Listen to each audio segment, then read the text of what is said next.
Kesiapan terus dilakukan pengurus cabang olahraga terjun payung Kabupaten Bogor menjelang perhelatan olahraga bergengsi setanah Pasundan Porprov Jabar 2022. Salah satu progresnya adalah melaksanakan try-in dan try-out yang akan dilakukan dalam waktu dekat. Heru Wendra selaku Ketua Pengcap Terjun Payung Kabupaten Bogor mengatakan saat ini persiapan terus dilakukan. Laga try-in maupun try-out akan menjadi target utama pembinaan agar para atlet nantinya bisa berjuang maksimal. Ia juga menjelaskan ada beberapa daerah yang bakal menjadi pesaing terberat, namun Heru tetap optimis para atlet terjun payung binaannya mampu berkontribusi prestasi. Dari Pengcap Terjun Payung Kabupaten Bogor untuk menghadapi Pekan Olahraga Provinsi Jawa Barat ini, kami melaksanakan try-in maupun try-out. Try-in di sini kita laksanakan latihan di Lanut Atang Sunjaya.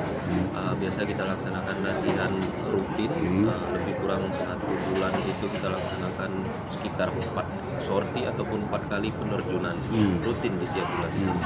Tryout kita coba mengadakan latihan dengan pengcap-pengcap di sekitaran,